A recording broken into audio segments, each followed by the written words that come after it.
भगवान शिव, शिव शंकर, भोलेनाथ इत्यादि नामों से जाने जाते हैं। भगवान शिव उदारता के प्रतीक हैं। शिव शंकर अपने भक्तों की रक्षा के लिए सब कुछ करते हैं। अपने भक्तों की रक्षा करने के लिए सागर मंथन के दौरान भोलेनाथ ने सारा विष खुद पी लिया और अपने कंठ में एकत्रित कर लिया। इसलिए भोलेनाथ को नीलकंठ भी कहा जाता है। हेलो दोस्तों, स्वागत है आप सबका आपके अपने चैनल आत्म उजाला में। आज मैं इस वीडियो में आपसे शिव पुराण के पाठ के बारे में बात करूंगी। शिव पुराण की महिमा बताऊंगी। तो आइए आपको एक कथा सुनाती हूँ। राजा श्वेत एक शिव भक्त थे। राजा श्वेत के जीवन के कुछ अंतिम पल ही शेष बचे थे। इस पर यमराज ने अपने दूतों को राजा श्वेत को लेने के लिए भेजा। अब जैसे ही यमदूत राजा श्वेत को लेने के लिए पहुंचे, उन्होंने देखा राजा श्वेत एक मंदिर में बैठकर शिव की आराधना कर रहे हैं। यमदूत राजा श्वेत के प्राण हरण करने के लिए फंदा डालते हैं। जैसे ही वो फंदा राजा श्वेत के गले में पड़ा, उसी क्षण वहाँ भगवान शिव के गण आ गए और उन्होंने यमदूतों को पीट कर वहाँ से भगा दिया। अब जब यमदूत यमलोक पहुँचे, वहाँ बैठे यमराज ने यमदूतों से पूछा कि यह सब कुछ क्या है, तुम्हारी ऐसी हालत कैसे हुई है। यमदूतों ने अपनी हाल बीती यमराज को बताई। अब यमराज ने फैसला किया कि वह स्वयं ही राजा श्वेत को धरती से लेने जाएंगे। अब जैसे ही यमराज वहां पहुंचते हैं, यमराज देखते हैं राजा श्वेत एक मंदिर में भगवान शिव की आराधना में लीन है। जैसे ही यमराज ने राजा श्वेत के प्राण हरण करने के लिए फंदा डाला, वैसे ही भगवान भोलेनाथ त्रिशूल लेकर वहां प्रकट हो गए और उन्होंने यमराज पर प्रहार किया। उनके त्रिशूल के प्रकोप से यमराज ने अपने प्राण त्याग दिए। इस घटना से तीनों लोकों में हाहाकार मच गया। धर्मराज ने यमराज की बेटी को बुलाया और कहा, अब तुम जाओ राजा श्वेत के प्राण हरण करने। अब वह देवी राजा श्वेत के प्राण हरण करने के लिए गई। जैसे ही उन्होंने राजा श्वेत पर प्रहार किया, वैसे ही भगवान शिव वहां अपने त्रिशूल के साथ प्रकट हुए और देवी पर प्रहार किया। भगवान भोलेनाथ का प्रहार वह बर्दाश्त नहीं कर सके और उनके प्राण छूट गए। अब यह सारी घटना देखकर सूर्य नारायण जी, जो कि यमराज के पिता थे, वह भगवान विष्णु के पास गए और जाकर सारा हाल सुनाया। उन्होंने भगवान विष्णु से पूछा, हे जगतदाता भगवान विष्णु, मेरे बेटे और मेरी पोती की क्या गलती थी? क्यों उनके प्राणों को हरण किया गया? वो तो अपना कर्तव्य ही निभा रहे थे। अब यह बात सुनकर सारे देवी देवता एकत्रित हुए और एकत्रित होकर भगवान भोलेनाथ के पास गए और उन्होंने भगवान भोलेनाथ से प्रश्न किया, हे शिव शंभु, आपने यमराज और उसकी बेटी के प्राण क्यों हरण करे? इस पर भगवान शिव कहते हैं, यह धरती पर किसकी इजाज़त से आए? इन्हें धरती पर पूछकर आना चाहिए था। आगे भगवान शंकर कहते हैं, ये पृथ्वी है, ये मेरा घर है, जहाँ रहने वाले मेरा परिवार है। किसी के भी प्राण हरण करने से पहले आपको मुझसे पूछना पड़ेगा। इस पर भगवान विष्णु कहते हैं, हे शिव शंकर, यमराज और उसकी बेटी को जीवन दान दीजिए।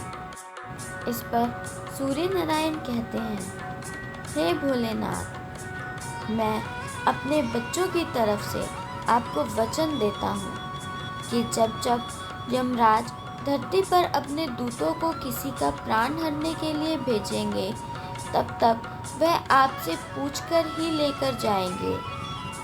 यही कारण है कि जब भी कोई व्यक्ति अपने प्राण त्यागता है तो पंडित सबसे पहले महामृत्युन का जाप करने के लिए घर वालों को बोलते हैं, अकाल मृत्यु वो मरे जो काम करे चंडाल का, काल उसका क्या बिगाड़े जो स्वयं भक्त हो महाकाल का।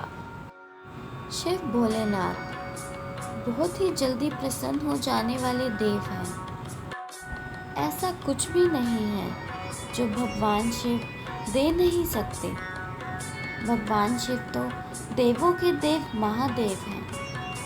वह अपने भक्त से प्रसन्न होकर उन्हें हर कुछ दे देते हैं। भगवान शिव ने रावण को सोने की लंका दी। भस्मासुर को वरदान दिया कि जिस भी प्राणी के सिर पर भस्मासुर हाथ रखेगा वह प्राणी भस्म हो जाएगा। ऐसी कोई जगह नहीं है जहाँ भगवान शिव का वास ना हो। कोई स्थान नहीं है जहाँ भगवान शंकर बसे ना हो। यह धरती, यह पूरी भूमि भगवान शंकर की है। भगवान शिव को भोलेनाथ कहे जाने के पीछे एक पौराणिक कथा भी है। कहा जाता है, एक असुर था जो हजारों वर्षों से तपस्या कर रहा था। भगवान शिव की उपासना में दिन रात लीन रहता था।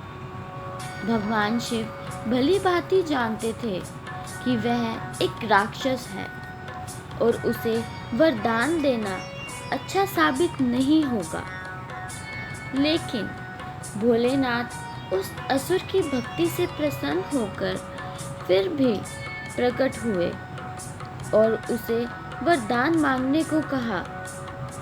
उस असुर का नाम भस्मासुर था। भस्मासुर ने भगवान से वरदान मांगा कि वह हमेशा के लिए अमर हो जाए, लेकिन भोलेनाथ ने उसके इस वरदान को मना कर दिया। भोलेनाथ ने कहा, भस्मासुर, यह पृथ्वी के नियमों के खिलाफ है। जो कोई भी इस पृथ्वी पर जन्म लेगा उसे यह छोड़कर जानी ही पड़ेगी। मैं तुम्हारी यह मांग पूरी नहीं कर सकता। उन्होंने भस्मासुर को कुछ और मांगने के लिए कहा। आगे भस्मासुर ने दूसरा वरदान मांगा कि जिस किसी के भी सिर पर भस्मासुर हाथ रखे वह इंसान भस्म हो जाए। और भोलेनाथ ने भस्मासुर को यह वरदान दे दिया। कहते हैं भोलेनाथ अत्यंत भोले हैं। अब वरदान पाकर भस्मासुर ने सोचा कि क्यों ना मैं इस वरदान को शिव शंकर के ऊपर ही आजमा कर देखूं, और भगवान शिव के सर पर हाथ रखने के लिए उनके पीछे पीछे दौड़ने लगा। जैसे तैसे अपनी जान बचाकर भोलेनाथ भगवान विष्णु की शरण में जाते हैं और उन्हें पूरी बात बताते हैं। भगवान विष्णु फिर भस्मासुर का अंत करने के लिए मोहिनी रूप रचते हैं। भस्मासुर जब भगवान शिव को ढूंढने के लिए भटक रहा था। तब भगवान विष्णु मोहिनी रूप धारण करके उसके समीप प्रकट हो जाती हैं।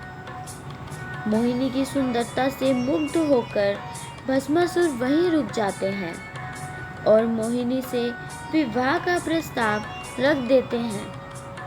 मोहिनी जवाब में कहती हैं, मैं सिर्फ उसी युवक से विवाह करूंगी जो मेरी तरह नृत्य में प्रवीण होगा। अब भस्मासुर को नृत्य नहीं आता था, तो उसने इस कार्य में मोहिनी से मदद मांगी। मोहिनी तुरंत तैयार हो गई। नृत्य सिखाते सिखाते मोहिनी ने अपना हाथ अपने सिर पर रखा। उसी की देखा देखी भस्मासुर ने भी अपना हाथ खुद के सिर पर रख डाला। भस्मासुर भगवान शिव का वरदान भूल गया और जैसे ही भस्मासुर ने अपना हाथ अपने सिर पर रखा, वैसे ही भस्मासुर भस्म हो गया। इस तरह विष्णु भगवान की सहायता से भोलेनाथ की विकट समस्या का भी हल हो गया। भस्मासुर से बचने के लिए भगवान महादेव जिस गुफा में छुपे थे, उस गुफा को गुप्त धाम के नाम से जाना जाता है। भगवान शिव को जहाँ एक तरफ भोलेनाथ कहा जाता है, वहीं दूसरी तरफ उन्हें सृष्टि का विनाशक भी कहा जाता है, जो शमशान में बसते हैं, जिनके शरीर पर भस्म लिपटी होती है, जिनके साथ भूत प्रेत रहते हैं। इन सब के बावजूद भी भोलेनाथ भोले हैं, जो बहुत ही जल्दी अपने भक्तों से प्रसन्न हो जाते हैं और मनचाहा वरदान अपने भक्तों को दे देते हैं। अगर कोई सच्चे मन और श्रद्धा के साथ भगवान शिव को याद करता है, तो वह बड़ी आसानी से ही उसे अपना लेते हैं और अपने भक्तों की हर इच्छा को, हर मनोकामना को पूर्ण करते हैं। जब समुद्र मंथन हुआ था, भगवान शिव ने समुद्र मंथन के दौरान सारा विष पी लिया था और वह सारा विष भगवान शंकर के कंठ में जाकर रुक गया था, जिसकी वजह से उनका कंठ नीला है और उन्हें नीलकंठ के नाम से भी जाना जाता है। समुद्र मंथन के दौरान दो देवियां उत्पन्न हुई, देवी रत्नकानंदिनी और माता लक्ष्मी। रत्नकानंदिनी समुद्र से निकलकर सीधे शिव शंकर के सामने पहुंची और ओम नमः शिवाय का पाठ करने लगी। फिर क्या था, भोलेनाथ तो भोले हैं, इसी में प्रसन्न हो गए। भोलेनाथ ने रत्निका की मनोकामना पूछी। रत्नकानंदिनी ने अपनी मनोकामना बताते हुए भगवान नारायण को अपना पति बनाने की इच्छा जाहिर की। शिव शंकर ने बोला, तेरी मनोकामना अवश्य पूर्ण होगी, यहाँ से सीधा भगवान विष्णु के पास जाओ। रत्निका जैसे ही भगवान विष्णु के पास जाने लगी, समुद्र देव ने रत्निका देवी को रोक लिया और भोलेनाथ से बोले, हे शिव शंकर, समुद्र मंथन से ये रत्नों से जड़ी हुई चूड़ामणि निकली है। और समुद्र देव ने वह चूड़ामणि भगवान शिव को दे दी। भगवान शिव शंकर ने वह चूड़ामणि रत्निका को दे दी। अब देवी रत्नकानंदिनी भगवान नारायण के पास जाने के लिए प्रस्थान कर गई। उसके बाद समुद्र मंथन से माता लक्ष्मी प्रकट हुई और जैसे ही माता लक्ष्मी प्रकट हुई, समुद्र देव ने माता लक्ष्मी को नारायण को दे दिया। अब जब रत्नकानंदिनी भगवान विष्णु के धाम पहुंची और माता लक्ष्मी को वहां देखकर रोने लगी, तब भगवान विष्णु रत्निका देवी के दिल की बात समझ गए। वह रत्निका देवी के पास आए और बोला, रत्निका, तुम क्यों रो रही हो? इस पर देवी रत्निका बोली, भगवान श्री हरि, मैं आपको अपने पति के रूप में चाहती थी, परंतु मेरी बहन लक्ष्मी देवी से पहले ही आपका विवाह हो चुका है। भगवान विष्णु ने कहा, देवी तुम मत रो, मैं इस युग में तुम्हें अपनी पत्नी के रूप में नहीं स्वीकार कर सकता, परंतु जब कलयुग का कल्कि अवतार होगा तो मैं तुम्हें अपनी पत्नी के रूप में स्वीकार करूंगा। तब देवी रत्निका बोली, हे प्रभु श्री हरि, मैं तब तक क्या करूं? इस पर भगवान विष्णु कहते हैं, तब तक तुम पर्वत पर जाकर तप करो, घोर साधना करो, तुम वैष्णवी के नाम से जानी जाओगी, लोग तुम्हारी पूजा करेंगे। रत्निका भगवान विष्णु की आज्ञा से पर्वत पर जाकर तप करने के लिए तैयार हो गई। जाते जाते रत्निका देवी ने वह चूड़ामणि भगवान विष्णु को शादी के उपहार में दे दी। इंद्रदेव वहीं खड़े थे। वह चूड़ामणि इंद्रदेव को अति मन भावन लगी और इंद्रदेव भगवान विष्णु से बोले, हे भगवान श्री हरि, क्या मैं यह चूड़ामणि ले सकता हूँ? भगवान विष्णु ने खुशी खुशी वह चूड़ामणि देव इंद्र को दे दी और इंद्र ने उस चूड़ामणि को ले जाकर इंद्राणी को दी, इंद्राणी के केशों में लगा दी। अब वह चूड़ामणि इंद्राणी की शोभा बढ़ा रही थी। आपको बता दें, यह वही चूड़ामणि है जो माता सीता ने अपने जूड़े में लगा रखी थी। इस चूड़ामणि की कथा अति लंबी है, तो आइए अब हम इस कथा की ओर आगे बढ़ते हैं। एक सम्रासुर नाम का राक्षस हुआ करता था। उस राक्षस को यह वरदान था कि उस राक्षस की हत्या वही कर सकता है जिसकी कोई औलाद ना हो। अब सूर्यवंशी में ऐसे तो सिर्फ एक ही थे, राजा दशरथ, जिनके घर औलाद ने जन्म नहीं लिया था। तो राजा दशरथ जी को सम्रासुर से युद्ध करने के लिए बुलाया गया। अब राजा दशरथ जी ने युद्ध में जीत प्राप्त की। युद्ध की जीत की खुशी में राजा इंद्र, जिनको अपना राजपाट वापस मिल गया, उन्होंने धन्यवाद करने के लिए राजा दशरथ को सह परिवार भोजन पे बुलाया। इंद्रदेव ने राजा दशरथ और उनके परिवार का पूरा आदर सत्कार किया। जब वह वहां से जाने लगे तो इंद्राणी ने कैकई को वह चूड़ामणि उपहार में दे दी। कैकई ने वह चूड़ामणि घर जाकर सुमित्रा को दे दी। अब जब राजा दशरथ के घर संतान हो गई, उसके बाद जैसे जैसे समय व्यतीत होने लगा, राजा दशरथ के चारों पुत्र बड़े होने लगे और चारों पुत्रों का विवाह हुआ। तो सुमित्रा ने मुंह दिखाई में वह चूड़ामणि माता सीता को दे दी। भगवान शिव की उपासना करने वाला कभी खाली हाथ नहीं लौटता। तो आइए अब आपको भोलेनाथ की भक्ति का एक उदाहरण देती हूँ।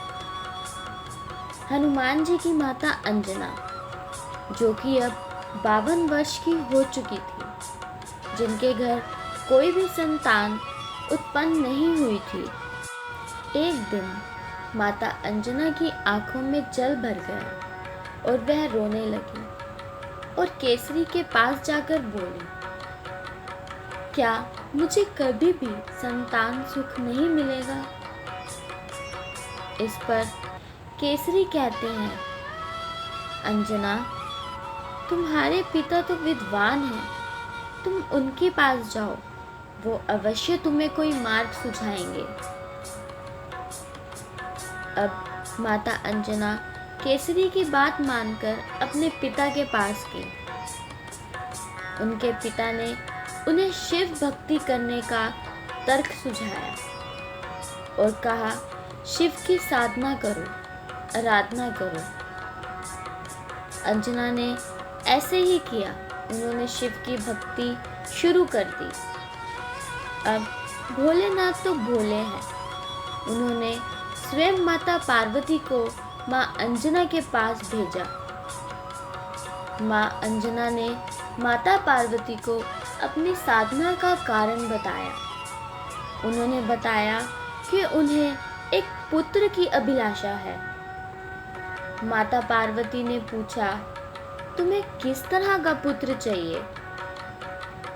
इस पर माता अंजना बोली, मुझे भगवान शंकर की तरह ही एक पुत्र चाहिए। माता अंजना की सारी बात सुनकर माता पार्वती भगवान शिव शंकर के पास गई और वहां जाकर उन्हें बताया कि माता अंजना को आपके जैसा पुत्र चाहिए। इस पर भगवान शिव कहते हैं, देवी, मेरा तेजपुंज माता अंजना के गर्भ से पैदा नहीं हो सकता। मेरे तेजपुंज को माँ अंजना जन्म तो देंगी, लेकिन 6 टुकड़ों में जन्म देंगी। आप सबको जानकर यह हैरानी होगी कि हनुमान जी 6 भाई हैं। इस तरह माता अंजना ने 6 पुत्रों को जन्म दिया, जिनमें सबसे बड़े हनुमान जी हैं। सबसे पहले नंबर पे हनुमान जी, दूसरे नंबर पे गतिमान जी, तीसरे नंबर पे केतुमान जी, फिर रतिमान, मतिमान, प्रतिमान। इस तरह से हनुमान जी और 6 भाई हैं। इसीलिए आज भी माना जाता है, आज भी यह नियम है कि अगर कोई नई गाड़ी खरीदी जाती है या कोई भी शुभ काम करा जाता है या फिर किसी घर का या किसी दुकान का उद्घाटन किया जाता है, तो स्वास्तिक का निशान भगवान हनुमान जी के चरणों के सिंदूर से बनाया जाता है और वह स्वास्तिक का निशान भगवान गतिमान उनके नाम से शुरू करके ही बनाया जाता है। अगर गतिमान का नाम लेकर स्वास्तिक का निशान बनाया जाए और फिर नई चीज़ का उद्घाटन किया जाए, तो निश्चित ही आपको उस चीज़ में कभी नुकसान नहीं होगा। आपको उस फैक्ट्री में या कारोबार में लाभ ही लाभ होगा। अब भगवान विष्णु और माता लक्ष्मी का संवाद चल रहा है। माता लक्ष्मी भगवान विष्णु से कहती हैं, प्रभु, मेरी आंखों से वह बद्रिक आश्रम ओझल नहीं हो रहा। मैं क्या करूं प्रभु? मुझे तो वह आश्रम चाहिए। आप कुछ ना कुछ राह सुझाओ। भगवान विष्णु माता लक्ष्मी को कहते हैं, प्रिय, मैं कुछ करता हूँ, तुम यहीं रहो। यह कहकर भगवान विष्णु वहाँ से चले जाते हैं और अलकनंदा नदी पर छोटे से बालक का रूप धारण कर बैठ जाते हैं और रोने लगते हैं। जब भगवान छोटे से बालक बनकर रो रहे थे, तो यह माता पार्वती के कानों में उस बालक का रोना गया। माता पार्वती भागकर भगवान शिव शंकर के पास गई और बोली, प्रभु, लगता है कोई माता अपने बालक को भूल कर चली गई है। इतनी सर्दियों का मौसम है, बेचारा ठंड से मर जाएगा। इस पर भगवान शंकर कहते हैं, पार्वती, कोई नहीं रो रहा, तुम ध्यान मत दो और वहां मत जाओ। इस पर माता पार्वती कहती हैं, प्रभु आप तो भोलेनाथ हैं, देवों के देव महादेव हैं, त्रिकालदर्शी हैं। आप इतने कठोर हृदय के कैसे हो सकते हैं? माता पार्वती ने कहा, प्रभु मैं तो वहाँ जाऊंगी, मैं उस बच्चे का रोना नहीं देख सकती। भगवान शंकर के लाख मना करने के बाद भी माता पार्वती वहाँ चली गई। वहाँ जाकर माता पार्वती ने उस बालक को गोद में उठा लिया और मन ही मन सोचने लगी, अरे यह तो कितना सुंदर बालक है, पता नहीं कौन इसको यहाँ अकेला छोड़ गया है। और माता पार्वती उस बालक को लेकर भगवान शंकर के पास आ गई। भगवान शंकर को वह बालक दिखाया। अब भगवान शंकर ने उस बालक को देखा और वह समझ गए और मन ही मन कहने लगे, नारायण आखिरकार आप आ ही गए। उस बालक को देखकर भगवान शंकर ने उस बालक को प्रणाम करा और माता पार्वती से कहने लगे, पार्वती जाओ अब इस बालक को वहीं छोड़ आओ। लेकिन माता पार्वती ने उस बालक को छोड़ने से साफ इनकार कर दिया। अब वह बालक जोर जोर से रोने लगा। 33 करोड़ देवी देवताओं में केवल एक देवाधिदेव महादेव ऐसे हैं जो रोज अपनी पत्नी के साथ माता पार्वती के साथ घूमने जाते हैं। अब भगवान शंकर ने माता पार्वती से कहा, चलो घोड़ा घूम कर आते हैं। माता पार्वती बोली, हे प्रभु मैं इस बालक का क्या करूं? बालक को कैसे छोड़ूं? शिव शंकर कहते हैं, गोरा हम अभी आ जाएंगे, बालक को अंदर बिठा दो और कुंडी लगा दो। अब माता पार्वती और भगवान शिव शंकर घूमने के लिए निकले। घूमकर जब वह वापस आए, माता पार्वती ने गेट खोलना चाहा, लेकिन दरवाज़ा अंदर से बंद था। माता पार्वती ने जब जोर जोर से दरवाज़ा खटकाया, अंदर से कोई आवाज़ नहीं आई। यह देखकर माता पार्वती रोने लगी और कहने लगी, प्रभु लगता है हमारे घर के अंदर कोई घुस गया है। इस पर शिवजी बोले, पार्वती तू क्यों रोती है? ऐसा कुछ नहीं है। अब माता पार्वती ने गुस्से में कहा, जो कोई भी अंदर हो बाहर आ जाए, नहीं तो मैं श्राप दे दूंगी। माता पार्वती की यह बात सुनकर भगवान नारायण और माता लक्ष्मी बाहर आ गए और माता पार्वती से कहने लगे, हे देवी हमें बद्रीक आश्रम बहुत पसंद है, हमें यह बद्रीक आश्रम दे दो। यह सुनकर शिवजी बोले, पार्वती इन्हें बद्रीक आश्रम देना ही पड़ेगा। अब माता पार्वती क्रोधित हो गई और बोली, नारायण तुमने मेरे साथ छल किया है, ऐसा ही छल एक दिन तुम्हारे साथ अवश्य होगा। अब शिवजी कहते हैं, हे देवी पार्वती अब हमारा यहाँ कोई स्थान नहीं, चलो हम केदारनाथ की ओर चलते हैं। माता पार्वती भगवान नारायण से कहती हैं, जब कलयुग होगा, कलयुग का मध्य चल रहा होगा, यह बद्रीक आश्रम पूरी तरीके से नष्ट हो जाएगा और एक नए बद्रीक आश्रम का निर्माण होगा, जिसे भविष्य बद्रीक के नाम से जाना जाएगा। स्कंद पुराण में इस बात का उल्लेख स्पष्ट रूप से किया गया है कि कलयुग के मध्य में बद्रीनाथ पूरी तरीके से नष्ट हो जाएगा और भविष्य बद्री का निर्माण होगा। अब माता पार्वती और भगवान शिव शंकर वहाँ से प्रस्थान करते हैं। अब बद्रीक आश्रम पाकर माता लक्ष्मी खुशी से नाचने लगी और माता लक्ष्मी को खुशी से नाचते हुए देखकर भगवान नारायण की आंखों में पानी भर गया।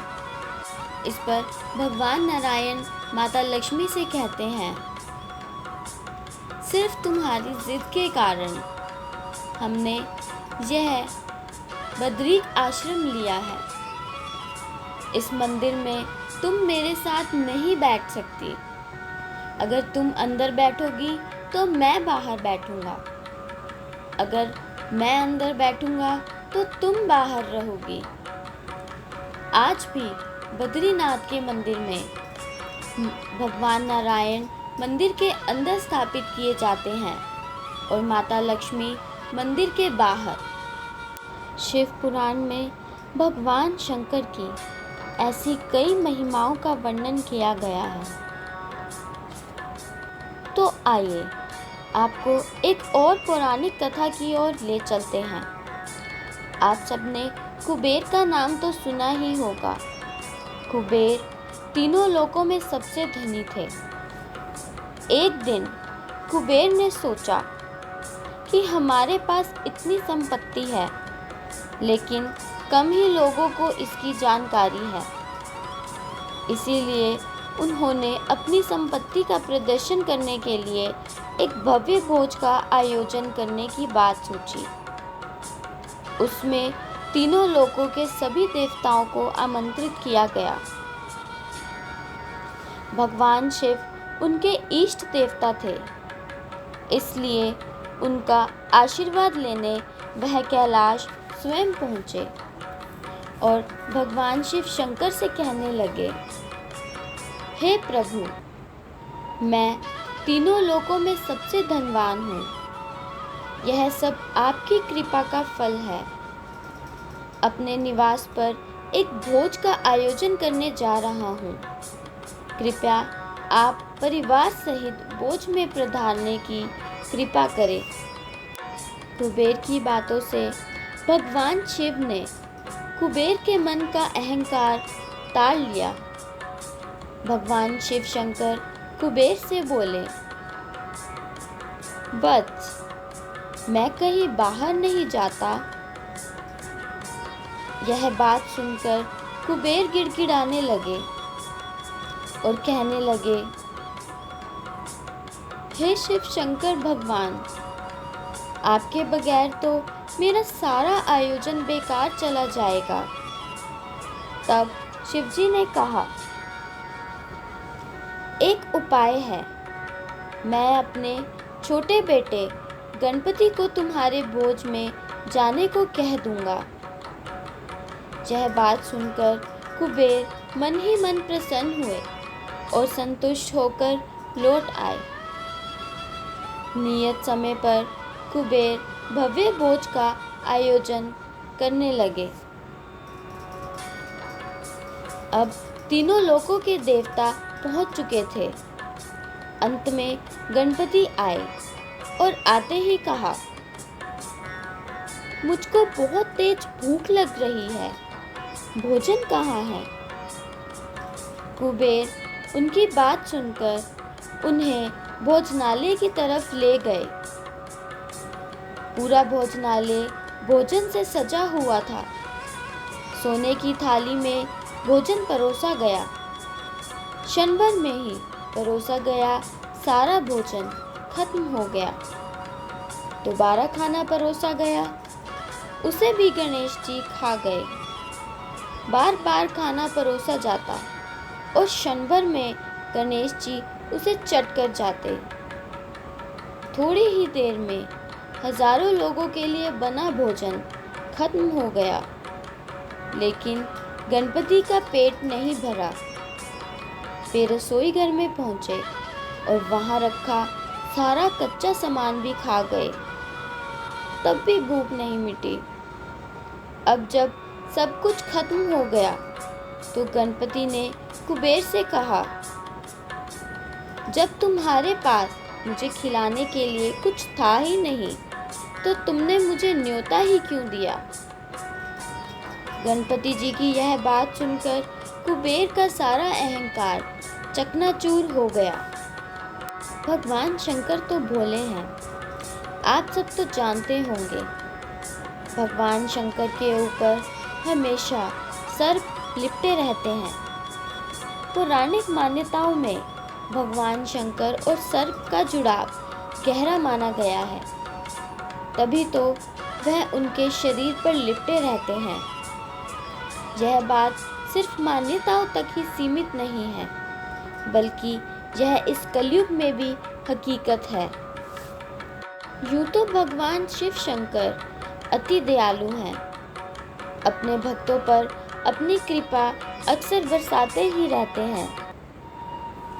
लेकिन कहते हैं, अगर आपको भगवान शंकर के दर्शन ना हो और अगर सर्प के दर्शन हो जाएं, तो समझिए कि साक्षात भगवान शंकर के ही दर्शन हो गए हैं।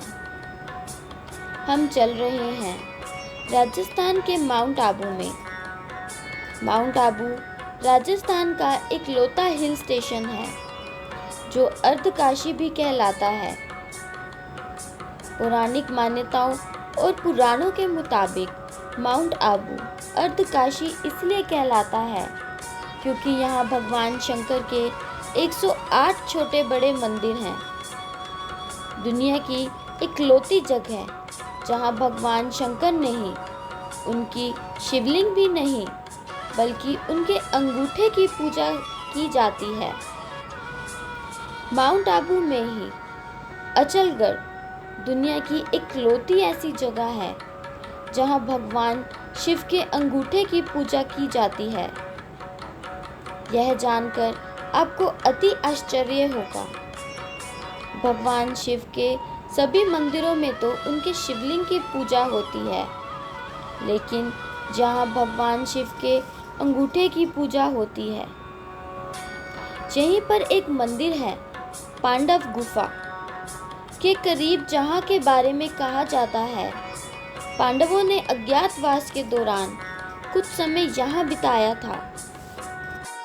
शिव मंदिर में बीते सोमवार को भगवान शंकर को जल और दूध से नहलाने पहुंचते श्रद्धालुओं को लगा जैसे भोले एक विशाल काय नाग के रूप में प्रकट हो गए। मंदिर भोले की जयकारों से गूंज रहा था। शिवलिंग पर जल, बेलपत्र, भांग, धतूरा, फूल आदि चढ़ाए जाने का क्रम जारी था। तभी एक विशाल के सर्प ने ना जाने कहां से आकर शिवलिंग से खुद को लिपेट लिया। इस नाग का आकार लगभग 6 फीट का था। इस बीच कुछ लोगों ने डरते डरते शिवलिंग पर जल अर्पित किया, लेकिन नागराज कई घंटों तक शिवलिंग से लिपटे रहे। सावन का दूसरा सोमवार और शिवलिंग पर जल चढ़ाने का सिलसिला चलता रहा। इस बीच नाग की अटखेलियां भी जारी रही। यह कभी शिवलिंग के ऊपर बैठ जाते तो कभी शिवलिंग के चारों तरफ लिपट कर बैठ जाते। लोग हैरान थे, लेकिन जो लोग वहां थे उनके मुताबिक यह हैरानी उस सांप को नहीं थी। वह शायद निर्भय होकर आनंद की अनुभूति कर रहा था। इतने लोगों के बीच कोई सांप लगभग 6 घंटे तक शिवलिंग से लिपटा रहा। लोग सर्प को देखते रहे। कुछ लोगों के लिए भोले सर्प के रूप में शिवलिंग पर आकर लिपट गए थे, तो कुछ लोग उस पल को शिद्दत से महसूस करना चाह रहे थे। यही वजह थी कि मंदिर में भीड़ बढ़ने लगी, इलाके में खबर फैलने लगी और अचानक सर्प गायब हो गए। वहां श्रद्धालुओं के चढ़ाए पुष्प और फल तो दिख रहे थे, लेकिन अब नागराज कहीं नहीं थे। आस्था, विश्वास की परिभाषा। आध्यात्म की सीमा रेखा में सब कुछ मानने पर ही निर्भर है। स्थानीय लोगों के मुताबिक माउंट आबू के उन मंदिरों में जो जंगल के बीचों बीच है, वहाँ इस प्रकार की घटनाएं सावन के हर महीने में सोमवार को या फिर शिवरात्रि के मौके पर जरूर होती है।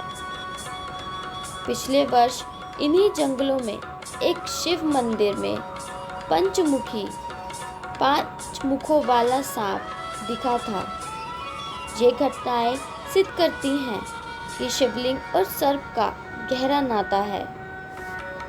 भगवान शिव शंकर की ऐसी कई महिमाएं हैं जो आज कलयुग में भी लोगों को हैरान कर देती हैं। आइए आपको एक और पौराणिक कथा की ओर ले चलते हैं। एक बार देवराज इंद्र देवगुरु बृहस्पति के साथ भगवान शिव का दर्शन करने कैलाश गए। महादेव तो त्रिकालदर्शी हैं। उन्होंने जान लिया था कि देवराज इंद्र और देवगुरु बृहस्पति उनके दर्शन के लिए आ रहे हैं।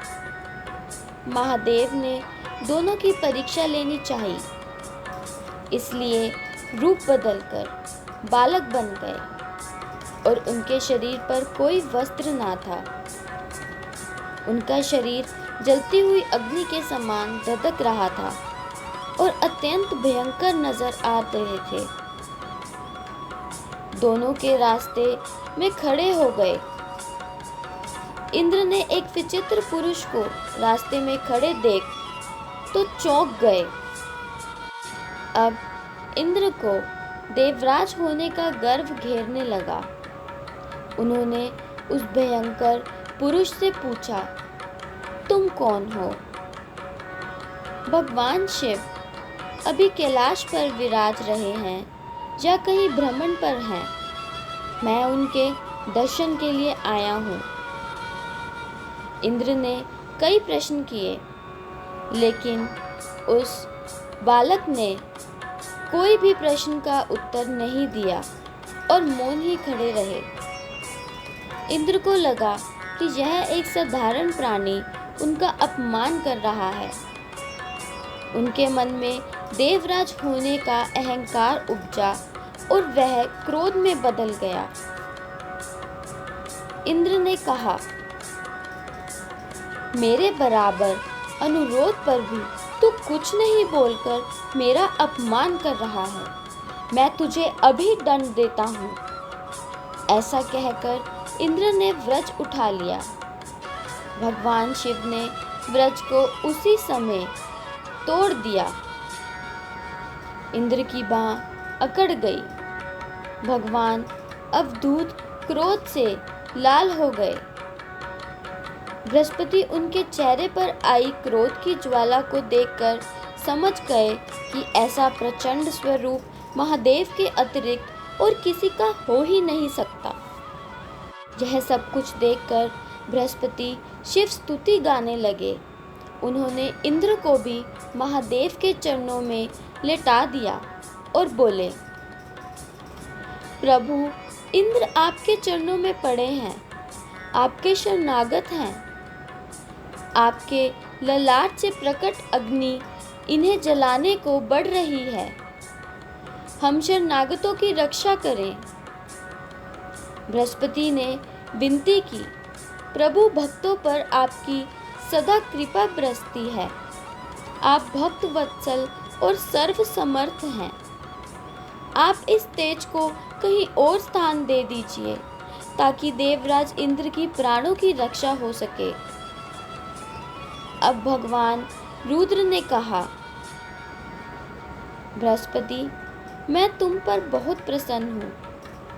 इंद्र को जीवन दान देने का कारण तुम्हारा एक नाम जीव भी होगा। मेरे तीसरे नेत्र से प्रकट इस अग्नि का ताप देवता सहन नहीं कर सकते, इसलिए मैं इसको बहुत दूर छोड़ दूंगा। महादेव ने उस तेज को हाथ में धारण कर समुद्र में फेंक दिया। वहां फेंके जाते ही भगवान शिव का वह तेज तत्काल एक बालक के रूप में परिवर्तित हो गया। सिंधु से उद्भव होने के कारण उनका नाम सिंधु पुत्र जलंधर प्रसिद्ध हुआ।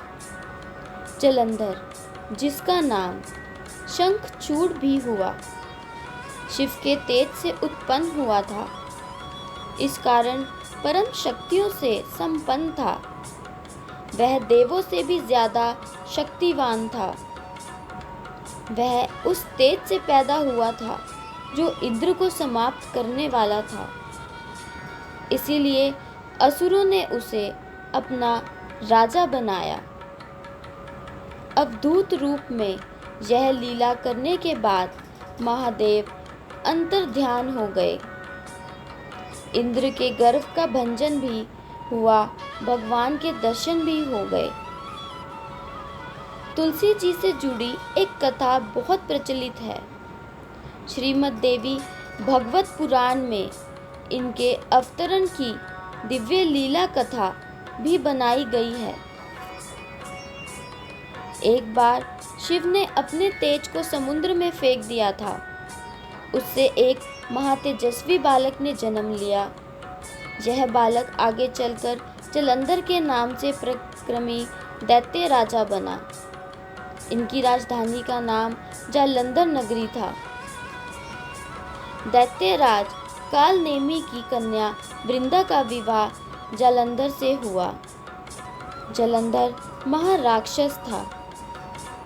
अपनी सत्ता के मद में चूर उसने माता लक्ष्मी को पाने की कामना से युद्ध किया, परंतु समुद्र से ही उत्पन्न होने के कारण माता लक्ष्मी ने उसे अपने भाई के रूप में स्वीकार किया। वहां से पराजित होकर वह देवी पार्वती को पाने की लालसा से कैलाश पर्वत पर गया। भगवान देवादिदेव शिव का ही रूप धर कर माता पार्वती के समीप गया, परंतु माँ ने अपने योग बल से उसे तुरंत पहचान लिया तथा वहां से अंतर्ध्यान हो गई।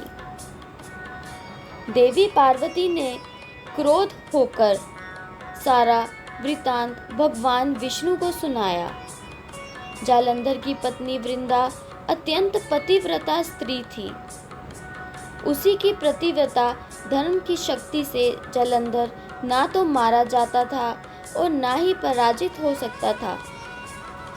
इसीलिए जालंधर का नाश करने के लिए वृंदा की पतिव्रत धर्म का भंग करना अत्यंत जरूरी था।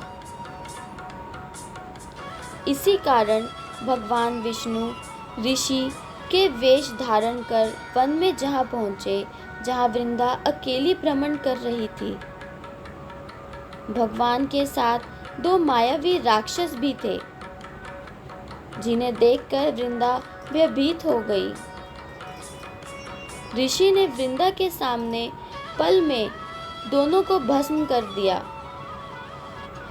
उनकी शक्ति देखकर वृंदा ने कैलाश पर्वत पर महादेव के साथ युद्ध कर रहे अपने पति जालंधर के बारे में पूछा। अब ऋषि ने अपने माया जाल से दो वानर प्रकट किए। एक वानर के हाथ में जालंधर का सिर था तथा दूसरे के हाथ में धड़। अपने पति की यह दशा देखकर वृंदा मूर्छित होकर गिर पड़ी। होश में आने पर उन्होंने ऋषि रूपी भगवान से विनती की कि वह उसके पति को जीवित कर दे। भगवान ने अपनी माया से पुनः जालंधर का सिर धड़ से जोड़ दिया, परंतु स्वयं भी वह उसी शरीर में प्रवेश कर गए। वृंदा को इस छल का जरा भी आभास ना हुआ।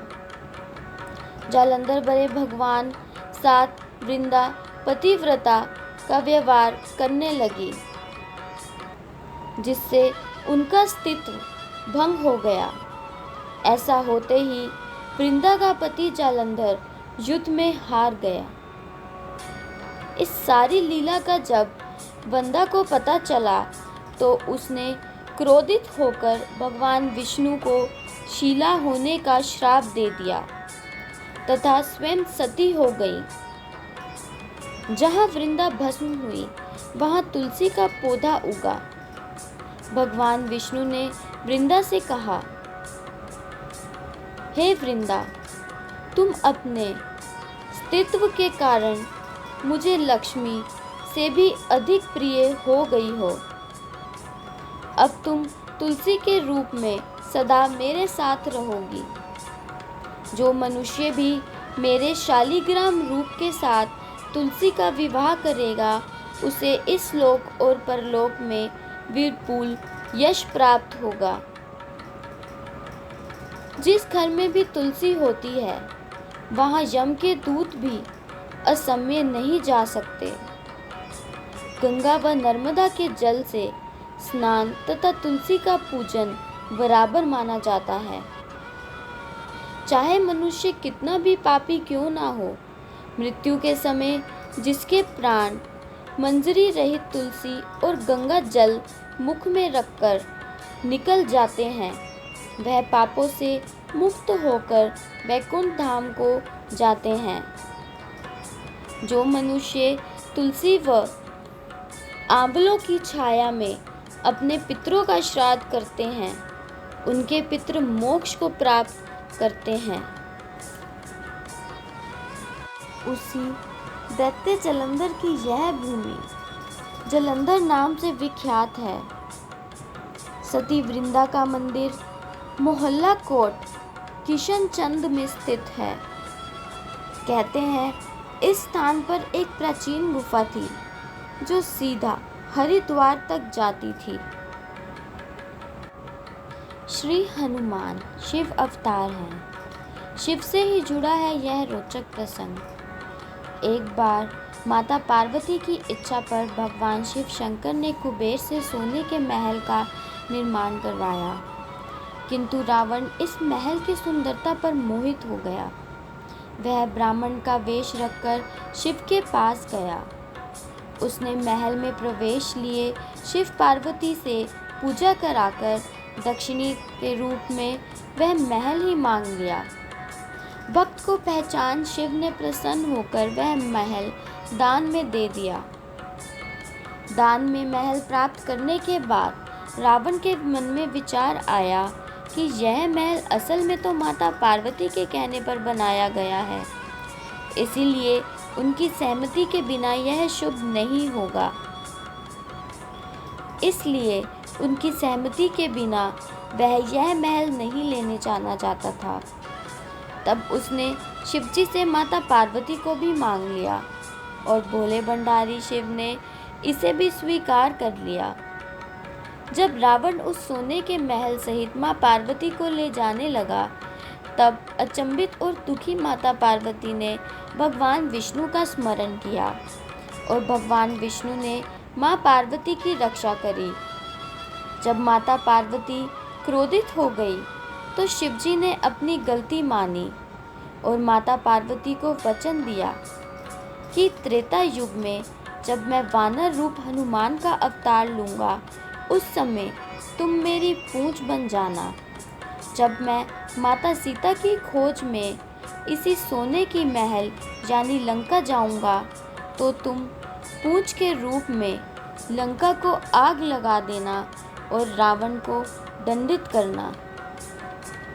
यही प्रसंग भी शिवजी के हनुमान अवतार और लंका दहन का एक कारण माना जाता है।